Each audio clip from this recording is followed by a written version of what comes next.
నమస్తే, welcome to Andhraprabha.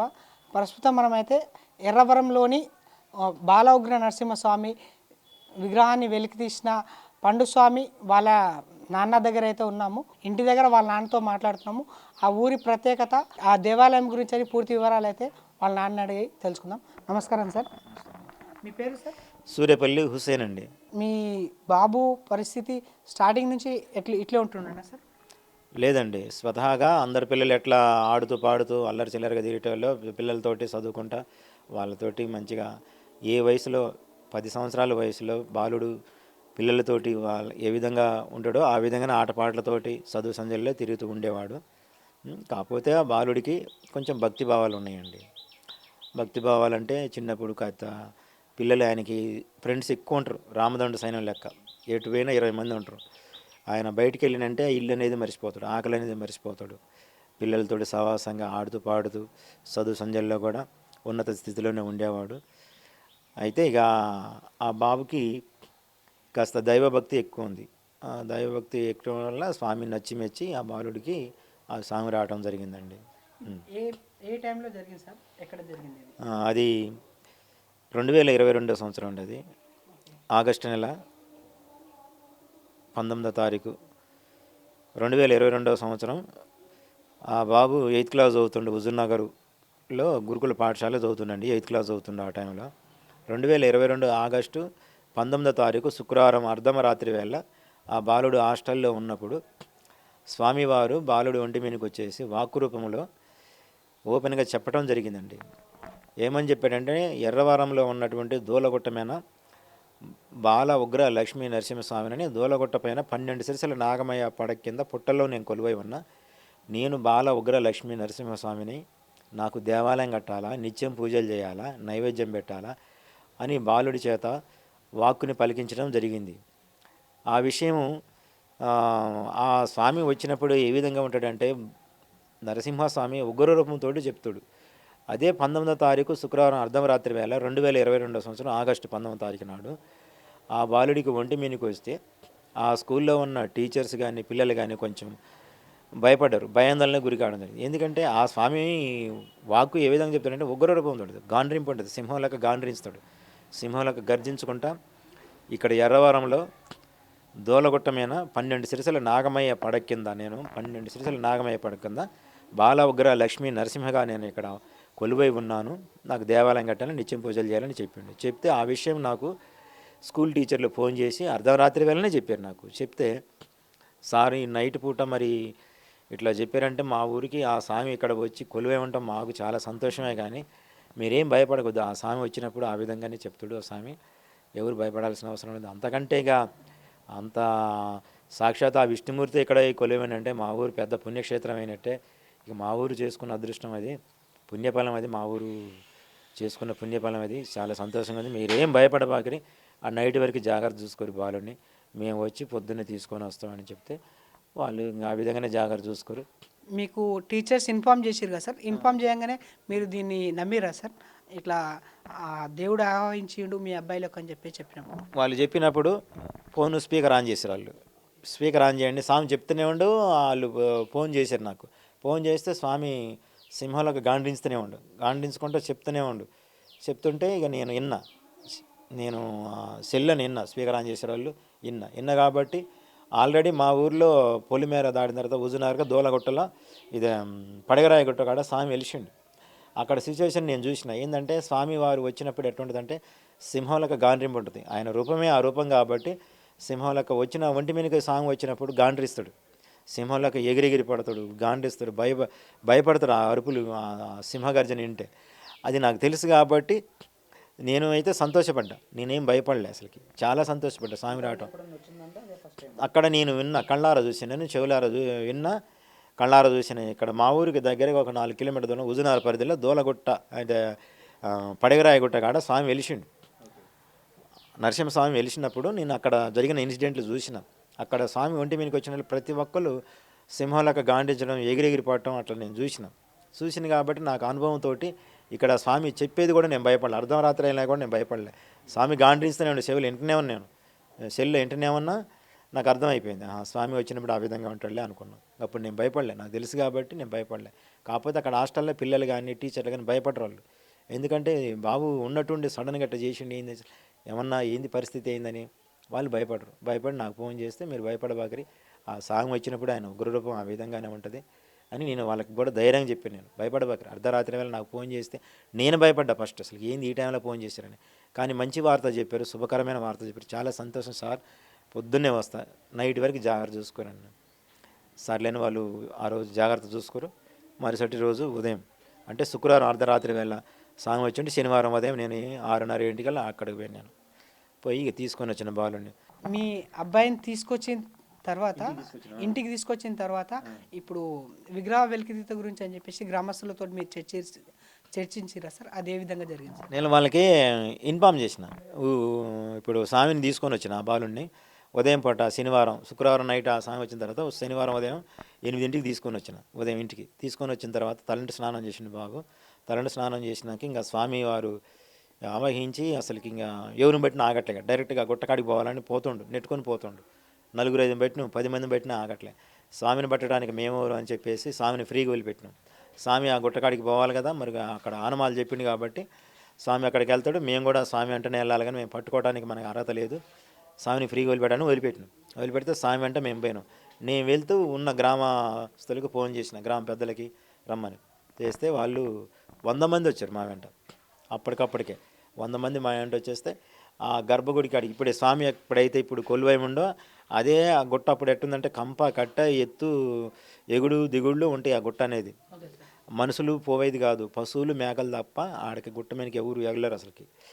అయితే ఇంక అట్లాంటి గుట్టకి ఆయన నెట్టుకొని కరెక్ట్గా ఆ గర్భగుడికి ఆడికి పోయి, ఇగో నేను ఇక్కడనే ఉన్నా, 12 సిరసలు నాగమయ పడుకుంది, ఈ పుట్టల్ని కొలువేమన్నా నేను, నాకు దేవాలయం కట్టండి, నిత్యం పూజలు చేయాలని గ్రామస్తుల ముందర ఆ గుట్ట మీద చెప్పిండు. చెప్తే గ్రామస్తులు అప్పుడు కూడా నమ్మలే. పుట్ట ఆనమాలు కొద్దిగా కానొస్తాయి, 2 కానాలు కానొస్తాయి. స్వామివారు మీరు చెప్తారు, నేను బాలుడి రూపంలో చెప్తారు, మేము నమ్ముతున్నాం, కానీ ఇక్కడ ఆనమాలు మాకు కనిపించట్లేదు స్వామి అని వాళ్ళు కూడా అడగడం జరిగింది గ్రామస్తులు. అడిగితే ఇంకా బాలుడు ఏమన్నాడంటే, ఆ స్వామి ఏమన్నాడంటే, ఈరోజు శనివారం, రేపు ఆదివారం ఒక్కరోజు ఆగండి, సోమవారం నాడు 8:30 నేను ఆ పుట్టను దొవ్వి స్వామిని చూపిస్తానని చెప్పిండు ఈ బాలుడు రూపంలో. చెప్తే గ్రామస్తులు సరే అన్నారు. అన్న తర్వాత కరెక్ట్ 8:30కి నేను స్వామిని తవ్వి తీస్తున్నాడు చెప్పిండు కాబట్టి ఆదివారం ఒక్కరోజు ఆగి సోమవారం నాడు ఉదయం 8 మేము గుట్ట మీదకి పోయినాం. ఎందుకు వెళ్ళినామంటే మాతో పాటు గ్రామస్తులు 100 మంది వచ్చారు. ఎందుకు వెళ్ళినామంటే అర్ధగంట ముందు ఎందుకు పోయినామంటే 8:30 కరెక్ట్ టైం పెట్టిండు స్వామి. ఎందుకు పెట్టిండంటే సాక్షాత్తు నేను వైకుంఠం నుంచి, సాక్షాత్తు విష్ణుమూర్తి నేను స్వయంభుగా నేను వైకుంఠం నుంచి దక్షిణ భాగం నుంచి మెట్ల ద్వారా నేను నడిచి వచ్చి నేను ఇక్కడ కొలువైమన్నా. నాకు ఒక శుభగడి అనేది, శుభముహూర్తం అనేది ఉంటుంది. ఆ గడియలను గడ్డపల్లికి వేస్తే నేను ఆ సమయానికి వేస్తేనే నిలబడిపోతా తప్ప, 1 నిమిషం తగ్గినా 1 నిమిషం పెరిగినా గడపలుగు ఆ టైంలో వేస్తే మాత్రం నేను నిలబడను. గడ్డపలుగు మా మన్నయ్య కొడుకు చేత, మన్నయ్య కొడుకు అంటే మా మనవడి చేత, ఒక చిన్న బాలుడి చేత గడ్డపల్లికి వేయించండి స్వామి. వేయించి ఇంకా ఈ బాలుడే పండు స్వామి ఇక మొత్తం ఆ గర్భగుడి మొత్తం దొవ్విండు. అప్పుడు తవ్విన తర్వాత మీకు దొరికిన ఆనవాళ్ళు ఎలాంటివి సార్? నామాలు తలుక్కుని మెరిచినాయి, ఎదురుగా కానొచ్చే 3 నామాలు. తోవంగా ఫస్ట్ 12 సిరసల రూపం అలంకరణ ఇట్లా కానొస్తుంది మీకు అడిగి పోతే గర్భగుడికి. అప్పుడు ఎంత ఉంది, కొద్దిగా కానొచ్చింది 12 సిరసల రూపంలో. అదంతా పుట్ట లోయ మొత్తం తవ్వి తోవంగా సొరంగం పెట్టి తవ్విండు, పండుస్వామి తవ్విండు మొత్తం. తవ్విన తర్వాత ఇంకా ఇట్లా వచ్చినాయి కదా రూపం, లోన పోయిన కొంది ఇట్లా కంఠం ఉంది స్వామికి. ఆ కంఠం కింద 3 నామాలు తలుక్కుని మెరిచినాయి.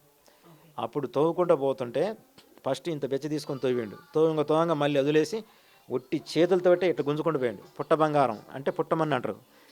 ఆ పుట్ట బంగారం అనేది తవ్వుతుంటే గంధం వాసన వచ్చింది, గుమగుమ వాసన వచ్చింది తవ్వుతుంటే. ఆ రోజు అసలు గంధం వాసన వచ్చింది. బండెడు తవ్విండు, బండెడు పుట్ట బంగారం తవ్విన తర్వాత ఇక ఆ పడిగా కింద ఏమంటారు ఇక కంఠం అంటారు కదా స్వామిది, నాగమయ కంఠం. ఆ కంఠానికి దగ్గరగా ఆనుకొని తలుపుకొని మెరిచినాయి 3 నామాలు. ఈయనే స్వామి అని చెప్పిండు. అప్పుడు ఒక్కడే తవ్వుకుంటూ పోతా ఉండు సొరంగం పెట్టుకొని. ఆ బండలు ఏమన్నా ఉర్లుతాయేమో, లేకపోతే పాములు ఉంటాయో, తేళ్ళు ఉంటాయేమో. తల్లిదండ్రులు మేము బాధపడుతున్నాం, ఏడుస్తున్నాం, ఏంది స్వామి ఇట్లా పరిస్థితి ఏంది. మా ధ్యాసలో లేడు ఆ బాలుడు. స్వామిగా మొత్తం కళ్ళు మూసుకొని మొత్తం తవ్వుకొని పోతుండు. తవ్వి మళ్ళీ ఇట్లా పోయి ఇంకా మొత్తం ఇట్లా సొరంగంలో బయట చేతులతో తీసిండు మొత్తం. ఆ పుట్ట బంగారాన్ని మొత్తం ఇట్లా కూగడ వేళ్ళతోటి తీసిండు.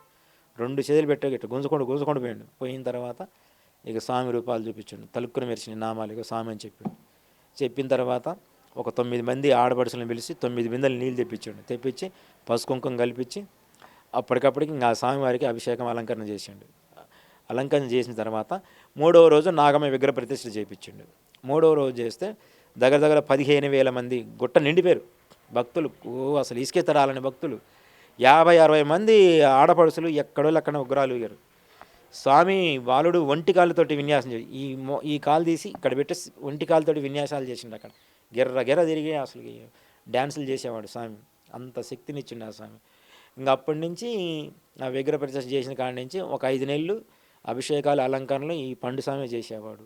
ఉదయం తెల్లారుజామున 4:30కు పోతే మళ్ళీ సాయంత్రం 4 అయిన దాకా కూడా మంచినీళ్ళు కూడా తాగేవాడు కాదు. మరి ఆ బాలుడికి ఆ స్వామి అంత శక్తినిచ్చాడు. మేము భయపడేవాళ్ళం. మనం మామూలుగా తెల్లారితేనే 6-7 అయితేనే ఏదో టీ తాగుదామని టిఫిన్ చేద్దామని మనం ఆలోచన చేస్తాం. కానీ ఆ స్వామి ఉదయం తెల్లారుజామున 4:30కు పోతే 100 బిందెలతోటి నరసింహస్వామికి అభిషేకం, మళ్ళీ 70-80 బిందెలతోటి నాగమ్మ తల్లికి అభిషేకం చేసి అలంకరణ చేసేవాడు. అలంకరణ చేసి మళ్ళీ వచ్చిన భక్తులకి పోయే భక్తులకి వాళ్ళందరికీ వాక్కులు చెప్పి సాయంత్రం 4 దాకా ఆడనే ఉండేవాడు. మంచినీళ్ళు కూడా అంటుకునేవాడు కాదు. మాకు భయమే, కొబ్బరి నీళ్ళని తాగి సామని అసలు అంటుకునేవాడు కాదు. నేనే అట్లా 5-6 నెలలు ఆయనే చేసిండు. చేసింది ఏం లేదు. 4కి పోయినట్టు మళ్ళీ 4-3:30 అయ్యేది ఇంటికి రావాలంటే. ఇంటికి వచ్చినాక సాయంత్రం పూట ఏదైనా కొబ్బరి నీళ్ళు తాగి తర్వాత చిన్నగా సాయంత్రం 6 అన్నం తినేవాడు. అట్లా ఆయన చేసిండు అలా స్వామికి సేవలు. తర్వాత మరి చదువుకునే స్టూడెంట్ అని చెప్పేసి గ్రామం నుంచి గ్రామ పెద్దలు కూడా ఆ దేవస్థానాన్ని కట్టడానికి ఒక ట్రస్ట్ ఏర్పడింది. ఆ ట్రస్ట్ ఏర్పడటం వల్ల ఒక అయ్యగారిని పెడదాం, బాలుడు చిన్న వయసు చదువుకోవాలి, చదువుకుపోతాడు. మళ్ళీ ఆయన వారం దినచర్యగా శుక్రవారం వచ్చేసి భక్తులు సాధక బాధకలు అన్నీ ఆయన చూసుకుంటాడు. ఆయన గౌరవం ఆయనకి ఇవ్వాలని చెప్పేసి చదువును ఆటంకం కలిగించొద్దని చెప్పేసి ఆ ఉద్దేశంతో అయ్యగారిని పెట్టారు. వారం పండు స్వామి వచ్చేసి సంతానం లేని సంతాన భాగ్యానికి పండ్లు పెడతాడు. సాధక బాధలు, ఇంట్లో బాధలు ఏ బాధలు ఉన్నా కానీ వాళ్ళకి చెప్తాడు. ఇంతవరకు మీ దగ్గరికి వచ్చిన ఇప్పుడు పండుస్వామి చెప్పిన వాక్కులలో ఏది మంచిగా అనిపించింది సార్? ఇంతవరకు ప్రతి ఒక్క భక్తులు వాళ్ళ అనుభవాలు అందరూ మాకు మంచిగా జరిగిందని వచ్చారు. అంటే కొన్ని చెప్పండి సార్. కొన్ని చెప్పాలంటే ఇప్పుడు సంతాన భాగ్యం ఉన్నవాళ్ళు వాళ్ళకి 20 ఏళ్ళు, 18 ఏళ్ళు, 15 ఏళ్ళు, 16 ఏళ్ళు, 10 ఏళ్ళు, 5 ఏళ్ళు పెళ్ళిళ్ళు అయ్యి అన్ని సంవత్సరాలు అయినా కూడా సంతానం వందనంలో కూడా వాళ్ళకి సంతానం వందని చెప్పేసి ఇక్కడ చెప్పుకొని పోవడం జరిగింది. పిల్లల్ని కూడా ఎత్తుకొని వచ్చి చూపించిపోయారు. అవి మళ్ళీ మాటలు రాని వాళ్ళకి మాటలు వచ్చినాయి, వినికిళ్ళు లేని వాళ్ళకి వినికిళ్ళు వచ్చినాయి. క్యాన్సర్ జబ్బులతో సహా ఉన్న వాళ్ళు కూడా అంత దూరం 50 చెట్ల దూరం నుంచి దండం పెట్టుకొని పోయి స్వామిని నిలబడి చూస్తే దండం పెట్టుకొని పోయి క్యాన్సర్ కూడా పోయినాయి. అట్లా వాళ్ళ అనుభవంలో వాళ్ళు చెప్పుకున్నారు. స్వామికి ఇంత బొట్టు పెడితేనే మాటలను గలగల మాట్లాడారు. వాళ్ళు ఫోన్లు చేశారు, ఇంటికి వచ్చి చెప్పుకొని కూడా పోయారు. వాళ్ళ అనుభవాలను ఇక్కడ చెప్పుకోరు, గుట్టమైన చెప్పుకోరు. అన్నీ మంచిగా జరుగుతున్నాయి కాబట్టి ఒక్కసారి వచ్చిన భక్తుడు దాదాపుగా ఒక 20 సార్లు ఆ దేవస్థానానికి దర్శనం చేసుకొని పోతారు. కోరిన కోరికలు కొంగు బంగారం అయ్యి ఆడ కొలువేయండి స్వామి మంచిగా చేరుతున్నాయి. ఆడ ఇక్కడ ఏ వారం నాడు ఎక్కువ రద్దీ ఉంటుంది? శుక్రవారం అంటే మహా పండగ. స్వామిగా ఆ రోజు పుట్టినరోజు కాబట్టి ఆ తండ్రికి ఒక పెద్ద పండగ శుక్రవారం అంటే. మొదట్లో అసలుకి మనిషి రోడ్డు మీద అసలుకి తొలిగే పరిస్థితి కాదు. మా ఇంటికి భక్తులు వచ్చారంటే ఇదంతా నిండిపోయేవాళ్ళు. స్వామి డాబా ఎక్కేవాడు, ఇదంతా నిండి ఒక్కరికి ఎడుంటే దర్శనం కాలేమని చెప్పేసి ఆ శుక్రవారం వచ్చిందంటే ఒక 10 సార్లు డాబా ఎక్కేవాడు. అట్లా దర్శనం ఇచ్చేవాడు స్వామి. లక్షల మంది భక్తులు వచ్చేవారు. శుక్రవారం వచ్చిందంటే 3,50,000 మంది స్వామి దర్శనార్థం వచ్చేటవాళ్ళు. 50 క్వింటాళ్ళు ధాన్యం ఉడికేది అక్కడ, రైస్. ఇప్పుడు ప్రతి ఒక్కరికి చెప్తున్నారా సార్ బాకీ? స్వామివారు ఎంత శక్తినిస్తారో అంతవరకు వాళ్ళ అదృష్టం. ఎవరు ముందు లైన్లో వస్తే వాళ్ళ అదృష్టం తప్ప అందరికీ సాధ్యం కాదుగా. ఒకే ఒక్క రోజు వస్తూనే ఉంటారు. వచ్చిన వారాలు వచ్చినప్పుడు వాళ్ళందరికీ చెప్తూనే ఉండు, వాక్కు చెప్తుండు. వాళ్ళకి సంతానం పండ్లు పెడితే వాళ్ళకి సంతానం అందుతూనే ఉంది. అందరికీ ఆడ శుభకరంగా ఉందని వస్తూనే ఉంటారు. చాలా మంది వరకు ఇట్లా ఉన్నారు కదా సార్, ఇప్పుడు వాక్కు చెప్పేవాళ్ళు ఇంకా అది ప్లేస్లో ఉండి వాక్కు చెప్పకుండా కొంతమంది ఇది మోసం చేస్తున్నట్టు. ఇంకా అది నేను దాని గురించి నేను ఎట్లా మాట్లాడగలను? రకరకాల వస్తారు. చెప్పండి, నేను వాళ్ళ గురించి నేను ఎట్లా మాట్లాడగలను? వాస్తవమేనా, జరుగుతుందా అదే అని చెప్పేసి. ఇప్పుడు మెయిన్గా అయితే పండుస్వామిని నమ్ముకొని ఇక్కడ చాలా మంది భక్తుల వరకు అయితే వస్తున్నారు. బయట వాళ్ళు కొంతమంది వాక్య జాతకం చెప్పేసి అని చెప్పేసి ప్రజలను మోసం చేస్తున్నట్టు జరుగుతుంది. అది వాస్తవమేనా అని చెప్పి అవి అక్కడక్కడ గుడారాలు వేసుకోరు రోడ్లమ్మటి. ఇప్పుడు స్వామి వెలిసిందంటే ఎక్కడెక్కడ దేవస్థానాలైనా ఇట్లాంటి వాళ్ళు పుట్టపొడుగులు లెక్క ఉంటారు కదా, అట్లాంటి వాళ్ళు వస్తూనే ఉంటారు. ఈ భక్తులు అనేవాళ్ళు వాళ్ళ నమ్మకంతో పోతారు తప్ప వాళ్ళు వాళ్ళు మోసం చేస్తారని నేను అనట్లేదు. ఎందుకంటే భక్తులు నమ్మకంతో ఒకవేళ ఏమన్నా బాధ ఉంటుంది, ఒకవేళ ఏమన్నా చెప్తారో ఏ పుట్లో ఏ పాముందో ఏదో అన్న ఆలోచనతోటి వచ్చారు దర్శనం చేసుకోవడం కోసం. స్వామి దర్శనం అందలేదు, పండు స్వామి దర్శనం అందలేదు, మరి ఏం చేద్దాం అన్నట్టు ఆలోచనతో అట్లా చెప్పుకొని వెళ్ళిపోతారేమో. కానీ వాస్తవంగా అయితే బాలుడు అనే ఆలోచనతోటి వచ్చి ఉంటారు. కానీ అదే నేను పర్ఫెక్ట్ అని నేను చెప్పలేను. స్వామి దర్శనార్థమే వస్తారు. ఇక్కడ పండు స్వామి అనేది వెలికి తీసింది కాబట్టి అది ప్రపంచం మొత్తం తెలిసింది కాబట్టి నేను వాళ్ళ గురించి నేను ఎట్లా చెప్పగలను? వాళ్ళు ఏం చెప్తారో ఏం చేస్తారో భక్తులు వాళ్ళ అభిప్రాయాలు వాళ్ళు చెప్పుకోవాలి. అది నేను ఎట్లా చెప్పగలను? అది వాళ్ళ అనుభవంతో వాళ్ళు చెప్పుకోవాలి ఏం జరుగుతుందనేది. భవిష్యత్తు కార్యాచరణలో మీ అబ్బాయిని పై చదువులు చదివించే అవకాశం ఏమైనా ఉందా సార్? లేకపోతే ఈ విధంగానే దైవార్చనం కోసం అని చెప్పేసి కంటిన్యూ అవుతున్నామే సార్? స్వామివారిని వెలికి తీసిన మొదటి రోజే ఈ ప్రశ్న మాకు డౌట్ వచ్చి అడిగినాం. స్వామివారు చిన్న వయసులో వచ్చారు. మరి స్వామివారి బాలుడు చదివింది స్వామి, మరి మీకే సేవ చేసుకోవాలన్నా, మరి బాలుడు చదువుకునే పరిస్థితి కూడా ఉంటుంది కదా స్వామి, మరి ఆ భాగ్యాన్ని మీరు కలిగిస్తారా లేదంటే స్వామివారు డైరెక్ట్గా చెప్పేసిండు, చదువు విషయంలో ఎటువంటి ఆటంకం కలిగించను, నా సేవే, బాలుడి చదువే, ఎటువంటి ఆటంకం కలగదు, చదువులో ఉన్నత స్థితిలో ఉంటాడు, ఆయనకి ఎటువంటిది ఆటంకం కలగదు, మీరు తల్లిదండ్రులుగా మీరు ఏం బాధపడిన అవసరం లేదంటే స్వామి చెప్పిండు. ఆ స్వామివారు చెప్పిన ఆజ్ఞ మేరకే మేము చదివిస్తూనే ఉన్నాం. ఆ స్వామివారు ఆ బాలుని ఎటువైపు తిప్పుకుంటాడో అది ఆయన మీద భరోసా వేసుకొని చదివిస్తున్నాం. ప్రస్తుతం అయితే చదివిస్తూనే ఉన్నాం. భవిష్యత్తు ఎలా ఉండబోతుందంటే స్వామివారి నిర్ణయించాలా. మేమైతే చదివించాలనే ఆలోచనే ఉంది. అది స్వామి మీద భారం వేసుకున్నాం. అదేనండి, చదివిస్తాం, స్వామి మీద భరోసా. ఇక్కడ అభివృద్ధి కార్యక్రమాలు ఏ విధంగా జరుగుతున్నాయి సార్? బాగుందండి, మంచిగా ఇక్కడ చాలా బాగుంది. ఇక్కడ స్వామివారు వచ్చిన కాడి నుంచి ఊరంతా ఒక ఏకదాటిపైన ఏర్పడి అందరూ ఒక సంకల్పం, దేవాలయం నిర్మించాల, మన ఊరికి సాక్షాత్ ఆ విష్ణుమూర్తి ఇక్కడ స్వయంభుగా వచ్చి కొలువేయండు.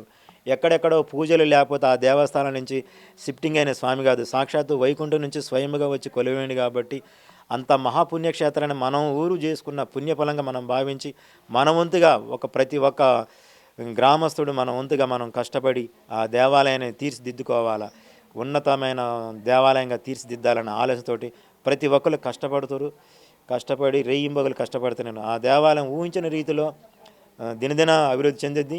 అసలు ప్రపంచ స్థాయిలోనే ఒక ఉన్నత స్థితిలో ఉన్న ఉన్నత దేవాలయంగా రానున్న భవిష్యత్తులో చూడబోతున్నామండి. ఆ విధంగానే అందరం కష్టపడుతున్నాం. దీన్ని మరో తిరుపతి అని చెప్పేసి చాలా వరకు అంటున్నారు సార్. ఖచ్చితంగా అండి, స్వామివారు ఫస్ట్ తవ్వి తీసిన మొదటి రోజు అన్నాడండి.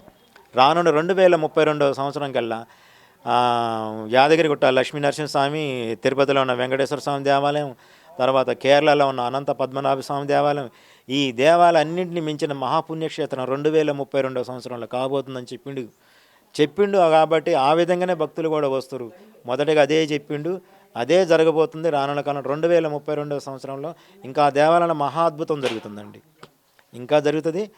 తిరుపతి దేవస్థానాన్ని మించిన దేవస్థానం అవుతుందని చెప్పిండు. ఈ 3 పుణ్యక్షేత్రాలు ఉన్నాయి కదా, కేరళ అనంత పద్మనాభ స్వామి దేవాలయం, తిరుపతి వెంకటేశ్వర స్వామి దేవాలయం, యాదగిరిగుట్ట లక్ష్మీనరసింహస్వామి దేవాలయం, ఈ 3 దేవస్థానాన్ని మించిన మహాపుణ్యక్షేత్రం అయిద్దని చెప్పిండు. కాబట్టే కనీసం దేవాలయం కూడా కట్టలే, మామూలుగా స్వామి ఆడ కొలువై ఉండు లక్షల మంది భక్తులు వచ్చారు. స్వామివారు ముందుగా చెప్పుకుండు కాబట్టి ఆ చెప్పిన ప్రకారం భక్తులను రప్పించుకుంటుండు స్వామి. ఇక్కడ భక్తులకు ఎలాంటి సౌకర్యాలు మీరు అందిస్తున్నారు సార్? మీ ఈ ట్రస్ట్ ఏర్పాటు చేశారన్నారు కదా, ఆ ట్రస్ట్కు మీరు మెంబర్గా ఉన్నారా? ట్రస్ట్ మెంబర్షిప్ మేము ఉన్నామండి. మా కుటుంబానికి ట్రస్ట్ మెంబర్స్ ఇచ్చారు. పండు స్వామికి న్యాయం చేస్తున్న అగ్రిమెంట్ రాశారు. పండు స్వామి ఆడ చేసిన కార్యక్రమాలకి వాళ్ళు ఎంతవరకు న్యాయం చేయాలనేది ఆ ట్రస్ట్ తరపు నుంచి మొత్తం హామీలు ఇవ్వడం జరిగిందని అగ్రిమెంట్లు కూడా రాశారు. వాళ్ళు తప్పకుండా వాళ్ళు అన్న మాట ప్రకారం అన్నీ ఇస్తారండి. దాంట్లో అయితే ఎటువంటి లోటు లేదండి. అన్నది ఖచ్చితంగా చేస్తారు, పండు స్వామికి న్యాయం చేస్తారు, దాంట్లో అనుమానం లేదండి. ఇక్కడికి వచ్చిన ప్రతి భక్తులకు కోరికలు అనేటివి నెరవేరుతున్నాయా సార్? మోస్ట్లీ 100%. 100% నెరవేరుతానని వాళ్ళే చెప్పుకుంటారు. అసలు మేము తెలుసుకోవడం అవసరం లేదు. వాళ్ళే దాదాపుగా గుట్ట మీదకి వచ్చేసి వాళ్ళ అనుభవాలు, వాళ్ళకి జరిగిన మంచి చెడు అన్నీ వాళ్ళే చెప్పుకుంటారు. ఏమి మేలు జరిగింది, ఏమి మంచి జరిగింది మొత్తం వాళ్ళ అనుభవం రీత్యా వాళ్ళు అక్కడ చెప్పుకొని పోతూనే ఉంటారు. ఆడ యూట్యూబ్లలో మొత్తం వైరల్ అవుతూనే ఉన్నాయండి. వాళ్ళ అనుభవం చెప్పుకుంటారు జరిగినాయని.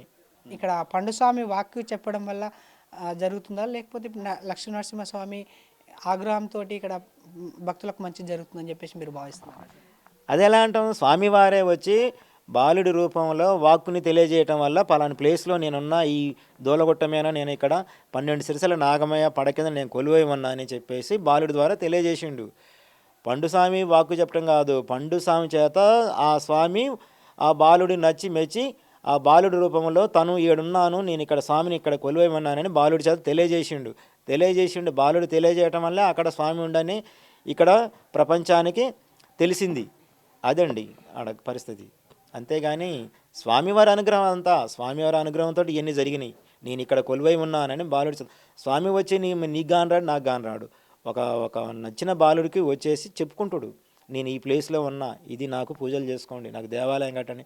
ఆ స్వామి చెప్పుకుండు, ఆ రూపంలో చెప్పుకుండు, ఆ స్వామి చేత ఆ బాలుడి చేత బయటికి వెలికి తీయబడ్డాడు. ఇప్పుడు ఏంటంటే వచ్చే భక్తులు స్వామిని చూడడానికి వస్తుంటారు, ఇక్కడ మీ పండు స్వామిని కలవడానికి ఇట్లా వస్తుంటారు కదా, అందు గురించి అని చెప్పేసి నేను అడుగుతాను. 100% స్వామివారిని దర్శనం చేసుకున్నాక బాలుడి కాడికి కంపల్సరీగా ప్రతి ఒక్క భక్తుడు వచ్చిపోతూనే ఉంటారు. ఎందుకంటే బాలుడి రూపంలో ఇక్కడ కొలువై ఉండు స్వామి, అక్కడ స్వామికి వెళ్ళాడు, నామాల రూపంలో అక్కడ కనిపిస్తుండు ఆడ స్వామి. ఇక్కడ స్వయంగా బాలుడి మీద కొలువై ఉండు కాబట్టి అక్కడికి వచ్చిన ప్రతి ఒక్క భక్తుడు బాలుని దర్శనం చేసుకొని పోతారు. రెగ్యులర్గా అన్నదాన కార్యక్రమం అయితే ఇక్కడ ఉంది సార్, అది ఏ టైం నుంచి ఉంటుంది? మీకు దానికి సంబంధించి ట్రస్ట్ ఏమన్నా బయట నుంచి ఫండ్స్ ఏమన్నా వస్తుంటాయా సార్? ఇప్పుడు ప్రస్తుతం అయితే అక్కడ తవ్వి తీసిన 3వ రోజే నాగమ్మ విగ్రహ ప్రతిష్ఠ రోజే స్వామి చెప్పిండు, నాకు అన్నదానం ఇష్టం, నాకు అన్నదానం కావాలండు. స్వామి మరి ఇక్కడ మీరు కొలువైందే ఈరోజే, మరి వెంటనే అన్నదానం ఎలా సాధ్యమేది స్వామి, విరాళాలు ఇచ్చే దాతలు రావాలిగా స్వామి అని వచ్చిన భక్తులు, మా ఊరు గ్రామస్తులు మేము అడగడం జరిగింది. అడిగితే వెంటనే మేము అడుగుతున్నామో లేదో స్వామివారి అనుగ్రహం వెంటనే ఒక భక్తుడు, నేను రేపు పులిహార దానం చేస్తున్నాడు, అది ఆ రోజు నుంచే స్వామివారి అనుగ్రహం స్టార్ట్ అయింది ఆయన రూపంలో. ఆయనకి అన్నదానం అంటే ఇష్టం. నా దర్శనార్థం వచ్చిన భక్తుడు ఆకలితోటి ఉండకూడదు, ప్రశాంతంగా వాతావరణంలో ఆయన దర్శనం చేసుకోవాలా, ప్రశాంతంగా ఆకలి కోడి మాడకుండా మంచిగా ప్రశాంతంగా భోజనం చేసి ప్రశాంత వాతావరణం మళ్ళీ ఆయన ఇంటికి దర్శనానికి వెళ్ళిపోవాలా అనేది భోజనం అనేది, ఇక్కడ అన్నదానం అనేది ఉదయం 10:30, 10 కానీ స్టార్ట్ చేస్తే నైట్ 10 దాకా పెడుతూనే ఉంటారు నిత్యాన్నదానం. ఇక్కడ స్వామివారికి అన్నదానం అంటే మహా ఇష్టం. అన్నదానం మళ్ళీ సంతానం ఇవన్నీ ఆ స్వామివారికి బాగా ఇష్టం. ఈ చుట్టుపక్కల చూసుకున్నట్లయితే ఇది కొంచెం అడవి ప్రాంతం లేక ఉన్నది కదా సార్, దీని అభివృద్ధి కార్యక్రమాలన్నిటి ఇప్పుడే స్టార్ట్ చేస్తారు. పార్కింగ్ ప్లేసు, కొన్ని భవనాలు, స్నాన వాటికలు ఇలాంటివన్నీ కడుతున్నారు సార్. అవి వాటి అభివృద్ధి గురించి అని మీరు చెప్పండి సార్. ఇక్కడ మరి స్వామి దర్శనార్థం వచ్చినంటే ఖచ్చితంగా వచ్చిన భక్తులకి సౌకర్యార్థం ప్రతిదీ ఉండాలడ. సౌకర్యార్థం లేకపోతే మొత్తం భక్తులు ఇచ్చిన విరాళాలతోటే అక్కడ చేసే ప్రతి సౌకర్యం కూడా, అన్నదానం కానించి మొదలు పెడితే అక్కడ ఉన్న స్నానఘాట్లయితే తర్వాత ఏదైనా సరే అక్కడ ఉన్నాయి అభివృద్ధి పనులు ఏదైనా సరే భక్తులు ఇచ్చిన విరాళాలతోటే భూములు కొన్నారు, కావాల్సిన ఈ సెట్టర్లు వేస్తురాడ, సౌకర్యార్థం బాగానే ఉన్నాయి. అసలు దేవాలయం కట్టకముందే ఇన్ని సౌకర్యాలు అంటే నేను ఎక్కడా చూడలేదు, ప్రపంచంలో ఎక్కడా చూడలే. కానీ మొట్టమొదటి ఇక్కడనే మంచిగా అభివృద్ధి చెందుతుందండి. దానికి ఊరు తరపు నుంచి ఒక ట్రస్ట్, దేవాలయానికి ట్రస్ట్ ఏర్పడి దేవాలయం నిర్మాణం చేస్తున్నాం కాబట్టి మేము గ్రామస్తులందరం రెయ్యి బగులు కష్టపడి ప్రతి ఒక్క భక్తుడికి ఎటువంటి సౌకర్యంలో ఇబ్బందులు లేకుండా, లోటుపాటు లేకుండా అందరం ఎవరి బాధ్యత వాళ్ళు ఆడ పని చేస్తూనే ఉన్నామండి. ఎవరికి ఇబ్బంది కలిగకుండా చేస్తున్నాం. అతిథి గృహాలు ఏమైనా ఏర్పాటు చేశారా సార్? ప్రస్తుతం అయితే ఆడ కడుతూనే ఉన్నారు, ఇంకా కంప్లీట్ కాలే. ప్రస్తుతం అయితే కళ్యాణ మండపం కట్టారు. ఆ కళ్యాణ మండపంలో 1000-2000 మంది పడుకోవచ్చు. అలా యాదగిరి గుట్టలో ఇక్కడ చూసుకున్నట్లయితే అక్కడ నైట్ అక్కడ స్టే చేస్తే మంచి జరుగుతుందని చెప్పేసి అనుకుంటారు సార్. ఇక్కడ ఎవరైనా రాత్రిపూట ఇక్కడ స్టే చేస్తారు, 1000 మంది పడుకుంటారు ఆ సైడ్లో. ప్రతిరోజు 1000 మంది పడుకుంటారు. శుక్రవారం వచ్చిందంటే 20,000 మంది ఆ సైడ్లో పడుకుంటారు, గుట్ట మీద పడుకుంటారు. ఇబ్బంది అవుతుంది కదా సార్ కొంచెం, అంటే అడవి ప్రాంతం కదా, కొద్ది వరకు ఇబ్బంది అవుతుంటుంది కదా, మరి ట్రస్ట్ మెంబర్ తోటి మాట్లాడి కొద్దిగా తొందర కార్యాచరణ చేస్తూనే ఉన్నారు. ఇప్పుడు ఒకదాని తర్వాత ఒకటి చేస్తూనే ఉన్నారు. అసలుకి పనులు అయితే ఏం ఆగట్లే. ఈ భక్తుల సౌకర్యార్థం వాళ్ళని ఉద్దేశించే ప్రతి ఒక్క పని ఆడ జరుగుతుంది, లోటుపాటు లేకుండా చూడాలి. ఎంత తొందరగా కంప్లీట్ అయ్యే అవకాశాలు ఉన్నాయి సార్? 1 by 1 అన్నీ చేస్తూనే ఉన్నాయి సౌకర్యాలు, ఇబ్బంది లేదు. మొన్నటిదాకా స్నానాలకి ఇబ్బంది లేదు, బాత్రూమ్లకి ఇబ్బంది ఉండే, ఇవన్నీ అయిపోయినాయి. ఇక సౌకర్యాల కోసం మొత్తం సెటర్లు ఏర్పాటు చేస్తూనే ఉన్నారు. ప్రస్తుతం అయితే కళ్యాణ మండపం కట్టారు. దాంట్లో ఇప్పుడు శుక్రవారం వచ్చిందంటే 15,000 మంది 20,000 మంది ఆడ పడుకోవచ్చు. గుట్ట మీద ఒక 10,000 మంది టెంట్లు వేస్తారు, గుట్ట మీద కూడా పడుకోవడం కోసం. అక్కడ మొత్తం ఒక 20-30,000 మంది శుక్రవారం నాడు నైట్ పడుకుంటారు. మిగతా రోజులు డైలీ పడుకోవడానికి కళ్యాణ మండపం ఉంది, గుట్ట మీద పడుకోవచ్చు, ప్రశాంతమైన వాతావరణం, ఎవ్వరికి ఇబ్బంది లేదు, అన్ని సౌకర్యాలు ఉన్నాయి ఆడ. ఆడ ప్రస్తుతం మళ్ళీ ఆడ షాపింగ్స్ ఉన్నాయి, టిఫిన్ సెంటర్లు ఉన్నాయి, ఏది ఇబ్బంది లేదు భక్తులకి. 10 కాగానే భోజనం పెడతారు, రూపాయి ఖర్చు కూడా కాదు అసలుకి ఇక్కడికి వచ్చినటువంటి భక్తులకి. ఈ ప్రదేశంలో బస్సు రావడానికి కొద్దిగా ఇబ్బంది అవుతుంది సార్. కొంతమంది పబ్లిక్ని అడిగితే వాళ్ళు బస్సు సౌకర్యం లేదని చెప్పేసి అని అంటున్నారు. అది మెయిన్ రోడ్ వరకే ఉంది, అక్కడ నుంచి మళ్ళీ కిలోమీటర్ వరకు రావాలని చెప్పేసి అంటున్నారు. మీరు దీని గురించి ఏమని చెప్పేసి అంటున్నారు? అడుగుతామండి, డిపో మేనేజర్ని కూడా అడుగుతాం, మేము రిక్వెస్ట్ చేస్తాం. అది లేదని అంటున్నారు సార్. మేము కావాలని కోరుకుంటాం. కొద్దిగా మధ్యకాలంలో కూడా వచ్చినాయి బస్సులు ఎందుకు రాలి, ఆ మధ్యన నడిచినాయి. హైదరాబాద్ నుంచి కూడా వచ్చినాయి, దేవరకొండ నుంచి వచ్చినాయి, మిర్యాలగూడ నుంచి వచ్చినాయి, హుజూర్నగర్ నుంచి వచ్చినాయి, కోదాడ నుంచి వచ్చినాయి. డైరెక్ట్గా హైదరాబాద్ నుంచి డైరెక్ట్గా బస్సులు వేసారు, నడిచినాయి, కొన్ని రోజులు నడిచినాయి. సౌకర్యాలు కూడా కొద్దిగా కన్వీనియంట్గా లేవన్న ఆలోచనతో కూడా వెనక ముందు కొద్దిగా ఆగుతున్నాయి, అంతే తప్ప ఖచ్చితంగా వస్తే అసలు ఊహించని తీరులో బస్సులు వస్తాయి, అన్ని సౌకర్యాలు ఏర్పడతాయి.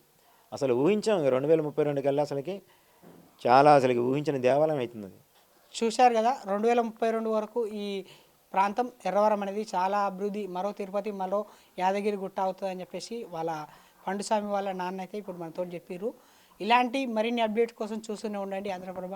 కెమెరామాన్ సతీష్తో రాహుల్.